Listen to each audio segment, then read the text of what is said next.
Dear viewers, school clerk এবং group D exam অর্থাৎ West Bengal school service commission দ্বারা আয়োজিত স্কুল ক্লার্ক এবং গ্রুপ ডি এক্সামের নোটিফিকেশান দেওয়ার পর তার ফর্ম এন্ট্রি শুরু হয়ে গেছে।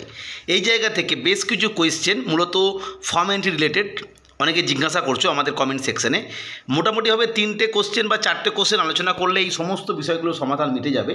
সেটা হচ্ছে স্কুল ক্লার্ক এবং গ্রুপ ডি এক্সামের ক্ষেত্রে কম্পিউটারের যে টাইপ টেস্ট আসছে মূলত ক্লার্কের ক্ষেত্রে, সেক্ষেত্রে কম্পিউটারের কোন সার্টিফিকেট লাগবে, অর্থাৎ কোন যোগ্যতা সার্টিফিকেট লাগবে, কি বলা আছে গেজেট নোটিফিকেশান বা পরবর্তী ক্ষেত্রে অ্যাডভার্টাইজমেন্টে। 2 নম্বর, অনেকে জিজ্ঞাসা করছো একজন কটি পোস্টে অর্থাৎ ক্লার্ক এবং গ্রুপ ডি বা মিডিয়াম কটি মিডিয়ামে অ্যাপ্লাই করতে পারবে, কারণ আমরা জানি যে region wise medium wise post আছে যেটা এসএসসি প্রকাশ করেছে। এবং অনেকে আবার জিজ্ঞাসা করছে যে আলাদা আলাদা রিজিয়ন বা আলাদা আলাদা মিডিয়াম বা একসাথে দুটো মিডিয়াম এইভাবে অ্যাপ্লাই করা যাবে কিনা, সেই সমস্ত বিষয় নিয়ে ডিটেলসে আলোচনা করব।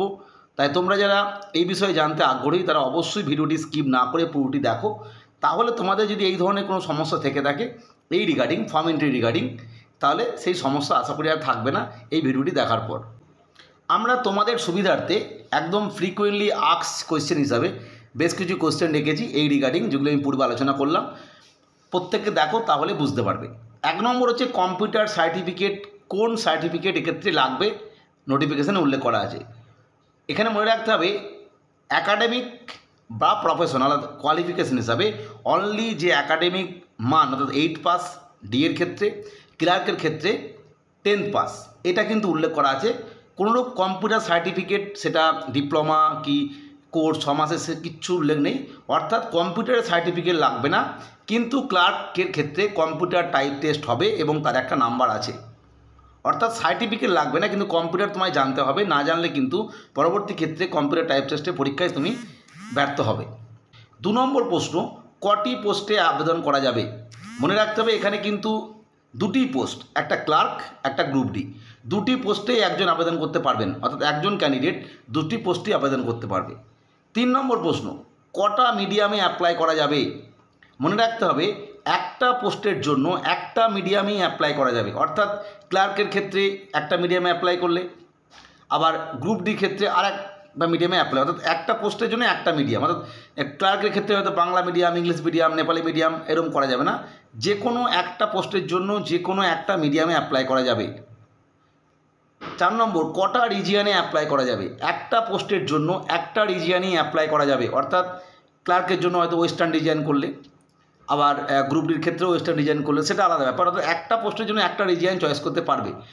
কেউ যদি আলাদাভাবে নতুন করে ক্যান্ডিডেট আইডি তৈরি করে 2-3টে অ্যাপ্লিকেশান জমা করে, সেক্ষেত্রে লাস্ট অ্যাপ্লিকেশানটা ফাইনালি অ্যাকসেপ্ট হবে, বাকিগুলো রিজেক্ট হয়ে যাবে। 3 নম্বর, অনেকে বলছো ক্লার্ক এবং গ্রুপ ডি আলাদা রিজিয়নে অ্যাপ্লাই, এটা করা যাবে, হ্যাঁ, অর্থাৎ ক্লার্কের ক্ষেত্রে ওয়েস্টার্ন রিজিয়ন এবং ডি এর ক্ষেত্রে হয়তো আমি দেখলাম নর্দার্ন রিজিয়ন করলো কেউ, হবে।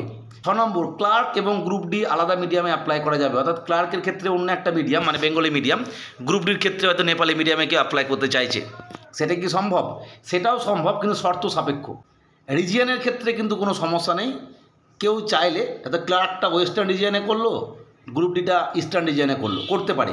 কিন্তু গ্রুপ ডি এর ক্ষেত্রে সেটা করা যাবে, ক্লার্ক হয়তো বেঙ্গলি মিডিয়াম, গ্রুপ ডি হয়তো নেপালি মিডিয়াম, কিন্তু যে মিডিয়ামে অ্যাপ্লাই করবে সেই মিডিয়াম অবশ্যই তার পড়াশোনার লেভেল, অর্থাৎ 8-এর ক্ষেত্রে 8 স্ট্যান্ডার্ড, 10-এর ক্ষেত্রে 10 স্ট্যান্ডার্ড অবধি ফার্স্ট ল্যাঙ্গুয়েজ, সেকেন্ড ল্যাঙ্গুয়েজ বা থার্ড ল্যাঙ্গুয়েজ হিসাবে সেই ল্যাঙ্গুয়েজটা, সেই মিডিয়ামের যে ল্যাঙ্গুয়েজ সেটা পড়ে থাকতে হবে। যদি কেউ নেপালি মিডিয়ামে অ্যাপ্লাই করলো কিন্তু সে ফার্স্ট ল্যাঙ্গুয়েজ, সেকেন্ড ল্যাঙ্গুয়েজ বা থার্ড ল্যাঙ্গুয়েজ হিসাবে নেপালি পড়েনি, তাহলে কিন্তু সেক্ষেত্রে পরবর্তী ক্ষেত্রে তার ফর্মটা বাতিল হয়ে যাবে। মোটামুটি আজকে পুরো বিষয়ে আলোচনা করলাম। যদি এরপরেও কোনো প্রশ্ন থাকে এই রিগার্ডিং কমেন্ট বক্সে জানাতে পারো। ভিডিওটি দেখার জন্য প্রত্যেককে অসংখ্য ধন্যবাদ।